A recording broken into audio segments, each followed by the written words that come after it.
Selamat berjumpa para siswa terkasih. Semoga para siswa semua dalam keadaan sehat selalu. Ingat protokol kesehatan untuk selalu menerapkan 5M dalam kehidupan walaupun di rumah saja. Selalu mencuci tangan, selalu memakai masker, selalu menjaga jarak, menghindari kerumunan, dan menjaga imunitas tubuh. Kita berjumpa lagi dalam pembelajaran Pendidikan Agama Katolik untuk semester kedua. Tema belajar kita hari ini adalah sikap Gereja Katolik terhadap agama dan kepercayaan lain. Marilah para siswa terkasih, sebelum kita memulai pelajaran, kita buka pelajaran kita dengan doa. Silakan mengambil sikap doa. Dalam nama Bapa dan Putra dan Roh Kudus. Amin. Ya Allah yang kekal dan kuasa, kami bersyukur atas semua kasih-Mu dalam hidup kami. Utuslah Roh-Mu agar melalui proses pembelajaran hari ini, kami dapat memahami ajaran gereja-Mu dalam membangun hubungan dengan saudara-saudara kami yang berbeda keyakinan, sehingga dapat mengambil sikap yang tepat dalam hidup sehari-hari. Demi Kristus, Tuhan dan pengantara kami. Amin. Dalam nama Bapa dan Putra dan Roh Kudus. Marilah kita memulai pembelajaran kita hari ini dengan melihat apa yang menjadi tujuan pembelajaran kita hari ini. Tujuan pembelajaran kita adalah: 1. Menjelaskan sikap yang baik antar umat beragama. 2. Menjelaskan sikap gereja terhadap agama non-Kristiani dan kepercayaan lain. Dan yang ketiga, menjelaskan sikap gereja terhadap agama Kristiani yang lain. Marilah kita memulai pembelajaran kita hari ini dengan menyimak cerita berikut. Kiai Budi dan Romo Budi. Perbedaan justru memperkaya kita. Bertemu 15 tahun yang lalu, Kiai Budi dan Romo Budi di Semarang cepat akrab dan menjadi sahabat. Perbedaan, kata mereka, tak menjadi penghalang, tetapi sebuah resep agar hidup makin kaya. Hari Raya Idul Fitri menjadi hari spesial bagi Aloysius Budi Purnomo yang biasa dikenal dengan Romo Budi. Walaupun beragama Katolik, dia selalu menyempatkan diri berkunjung ke Pondok Pesantren Al-Islah Semarang untuk bertemu dengan sahabatnya Amin Maulana Budi Harjono atau yang akrab disapa Kiai Budi. Saya memandang orang lain bukan selubung labelnya, tetapi hatinya, karena Tuhan bersemayam di hati manusia. Gereja dan masjid itu sarana, karena itu memanusiakan manusia itu bagian dari misi agama yang hakiki, kata Kiai Budi. Bukan hanya saat lebaran saja Romo Budi ke pesantren, tetapi juga pada saat Kiai Budi mengunduh mantu salah satu santrinya. Terkadang Romo Budi diminta untuk memberi petua pernikahan bagi kedua mempelai. Juga ketika salah satunya berulang tahun, atau Kiai Budi dan santrinya yang diundang ke gereja bila ada acara. Bagi keduanya, ini adalah tindakan sederhana yang diyakini bisa membawa pesan damai dan kerukunan. Saya semakin menjadi Katolik dalam perjumpaan dengan beliau sebagai seorang kiai, kata Romo Budi. Para siswa terkasih, setelah menyimak cerita di atas, mari kita dalami materi kita dengan berusaha menjawab beberapa pertanyaan berikut. 1. Mengapa Kiai Budi dan Romo Budi yang berbeda keyakinan bisa akrab dan saling mendukung? 2. Pesan apa yang dapat dipetik dari cerita di atas? Silakan menulis jawabanmu dalam buku tugas, dan bagi para siswa yang belajar bersama, silakan didiskusikan dengan temannya. Para siswa terkasih, setelah menyimak cerita tentang Kiai Budi dan Romo Budi, mari kita lihat ajaran gereja tentang sikap gereja Katolik terhadap agama dan kepercayaan lain. Berikut akan Bapak tampilkan dokumen gereja yang mengatur tentang sikap gereja terhadap agama dan kepercayaan lain. Dokumen pertama adalah Unitatis Redintegratio yang mengatur hubungan gereja dengan gereja-gereja yang lain. Banyak persekutuan Kristen membawa diri sebagai pusaka warisan Yesus Kristus yang sejati bagi umat manusia. Mereka semua mengaku murid-murid Tuhan, tetapi berbeda-beda pandangan dan menempuh jalan berlainan pula, seolah-olah Kristus sendiri terbagi-bagi. Jelaslah, perpecahan ini berlawanan dengan kehendak Kristus dan menjadi batu sandungan bagi dunia serta merugikan perutusan suci, yakni mewartakan Injil kepada semua makhluk. Maka Gereja Katolik mendukung upaya pemulihan kesatuan antara segenap umat Kristen.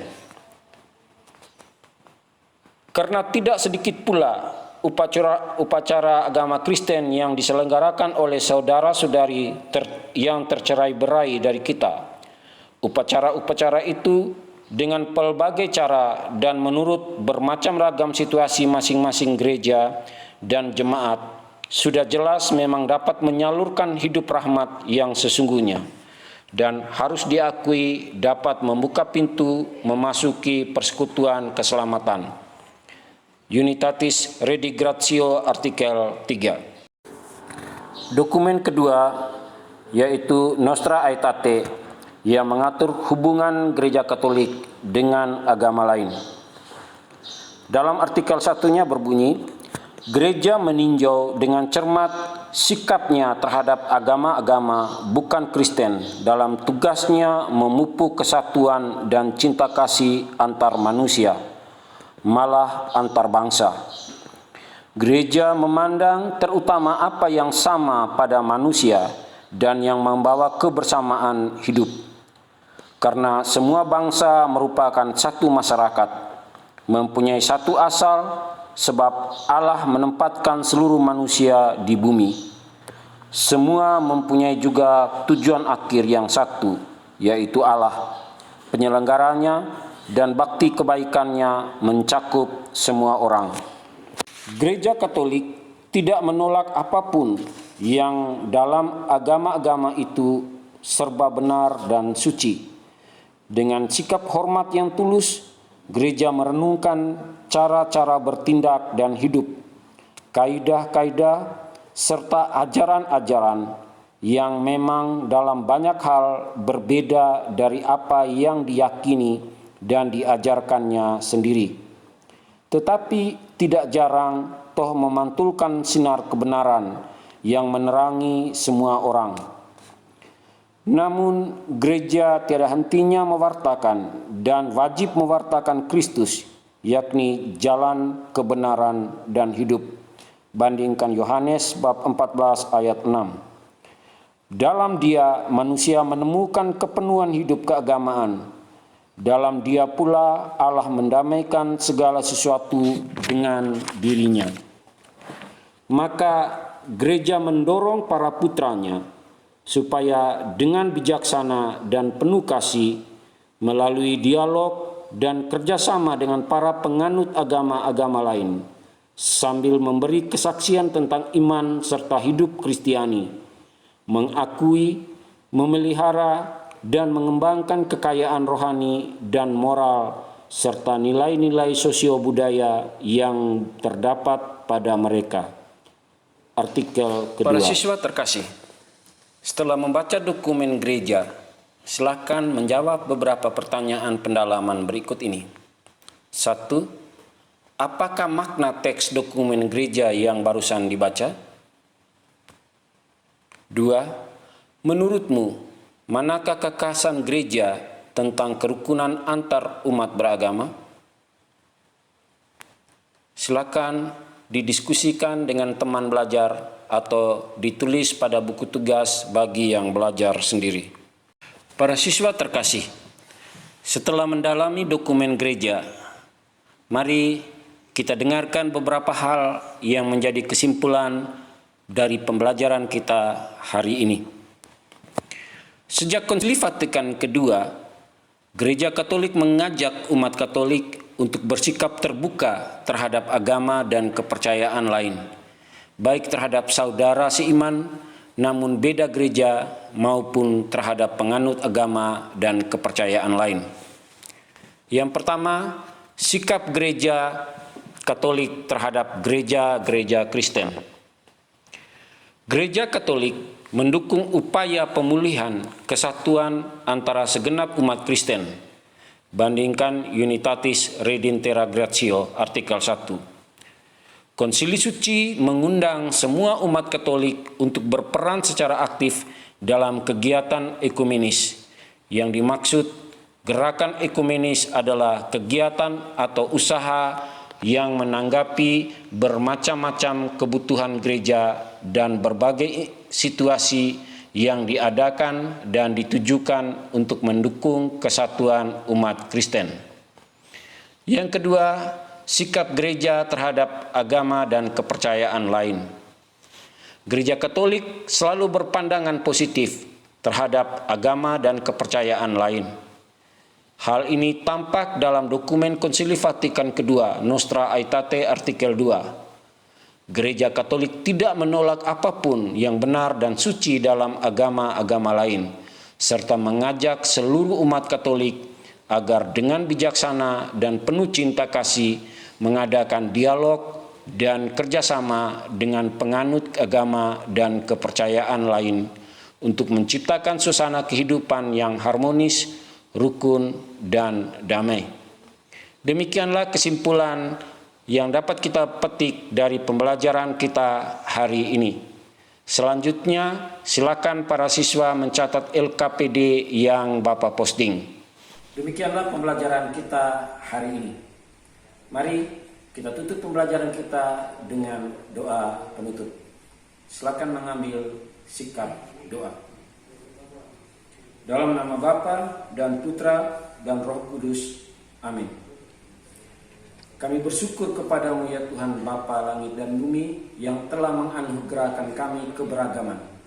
Kami mohon semoga Engkau menyadarkan kami untuk menjaga keberagaman di antara kami demi menjaga ketentraman hidup bersama.